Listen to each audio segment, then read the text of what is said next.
या ठिकाणी छत्रपती संभाजीनगर राज्यमार्गावरील रामाचे पिंपळस ते येवला या राज्यमार्गावर रस्त्याचं काँक्रीटीकरण सुरू असल्यामुळे एका बाजूने रस्ता वाहतूक सुरू आहे आणि अत्यंत मोठमोठ्या प्रमाणात खड्डे पडलेले आहे आणि या वाहतुकीमुळे या ठिकाणी बऱ्याच मोठ्या प्रमाणात अपघात झाले, काही आदू झाले, काही मृत्यू पावले।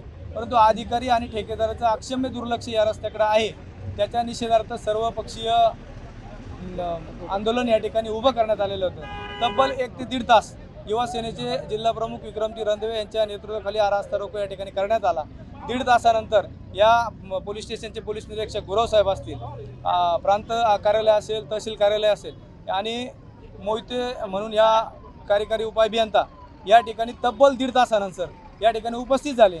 त्यांच्या सर्वांच्या आश्वासनानंतर या ठिकाणी उद्यापासून या रस्त्याची दुरुस्ती सुरू होणार आहे आणि दिवाळीच्या आत या रस्त्यावरील सर्व खड्डे या ठिकाणी बुजवण्यात येणार आहे। परंतु अधिकाऱ्यांचा अत्यंत अक्षम्य दुर्लक्ष या रस्त्याकडे आहे। निष्काळजीपणामुळे अत्यंत मोठ्या प्रमाणात अपघात या ठिकाणी होत आहे। आजही भरोसपाटा या ठिकाणी 4 मुलांना या ठिकाणी उडवण्यात आलं, त्यांना विंचूर या ठिकाणी ॲडमिट केलेलं आहे। परंतु अधिकारी निष्काळजीपणाने हे काम करताय। परंतु आज या ठिकाणी रास्ता रोकोमुळे तब्बल 1.5 तास चाललेल्या रास्ता रोकोमध्ये मोठ्या प्रमाणात या ठिकाणी नागरिक सहभागी झाले होते। त्यांच्या आश्वासनानंतर हा रास्ता रोको मागे घेण्यात आले।